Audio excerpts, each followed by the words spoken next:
મહેસાણાના ઊંઝામાં યુવકે ઝેરી દવા પી આત્મહત્યા કરતા ચકચાર મચી ગઈ। ક્રિકેટ સટ્ટામાં લાખો રૂપિયા હારી જતા સટોડિયા નાણાં લેવા માટે દબાણ કરતા યુવકે આત્મહત્યા કરી હોવાની માહિતી છે। મિત્રો સાથે મળી ક્રિકેટ સટ્ટો રમતા 23 લાખ કરતા વધુની રકમ હારી જતા સટોડિયા પૈસા માટે હેરાન કરતા હતા। હાલ તો પોલીસે 6 લોકો સામે પોલીસ ફરિયાદ નોંધી તપાસ શરૂ કરી છે।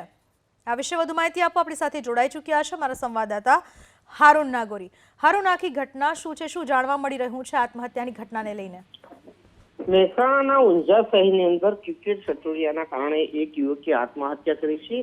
જે રીતે મહેસાણા શહેરની અંદર અને જિલ્લા વિસ્તારની અંદર ક્રિકેટ સટોડિયાનો બોલબાલા છે ને આના કારણે અનેક યુવાનો બરબાદ થઈ રહ્યા છે। ત્યારે વધુ એક ઘટના બને છે ઊંઝામાં એક યુવાન ક્રિકેટ સટ્ટાની અંદર લાખો રૂપિયા હારો હતો, જેના કારણે યુવકને જે હારેલા પૈસા ભરવા માટે દબાણ કરાવતો હતો। 73 લાખ હારા બાદ જે સટોડિયા હતા તે અવારનવાર દબાણ કરતા હતા, જેને લઈને આ યુવાને સુસાઇડ નોટ લખીને આત્મહત્યા કરી લીધી છે। જો કે સુસાઇડ નોટ લખ્યા બાદ સમગ્ર મામલે ઊંઝા પોલીસે ગુનો નોંધીને વધુ તપાસ હાથ ધરી છે। ત્યારે સવાલ એ થાય છે કે જિલ્લાની અંદર ક્રિકેટના સટ્ટામાં અનેક યુવાનોની જિંદગી બરબાદ થઈ છે, તેમ છતાં તંત્ર કોઈ પણ પ્રકારના પગલાં ભરતા નથી। જિલ્લામાં ક્રિકેટ સટ્ટાનો કારોબાર ધમધમી રહ્યો છે। જી, આભાર આપનો તમામ માહિતી બદલ। તો સટ્ટોડિયાઓને કારણે યુવકે આત્મહત્યા કરી હોવાનો આરોપ લાગ્યો છે। પોલીસે આ બાબતે ફરિયાદ નોંધી તપાસ શરૂ કરી છે।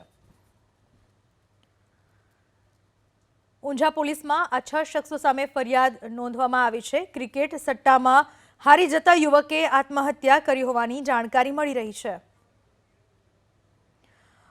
ઊંઝા પોલીસ સ્ટેશનના પીઆઈ રોમા ધડુક આપણી સાથે જોડાઈ ચૂક્યા છે। રોમાજી, જે આ સટ્ટા બેટિંગ થઈ રહી છે તેના કારણે યુવકોના જીવ જઈ રહ્યા છે, ફરી એક વખત આ પ્રકારની ઘટના, કઈ રીતની કાર્યવાહી કરવામાં આવશે?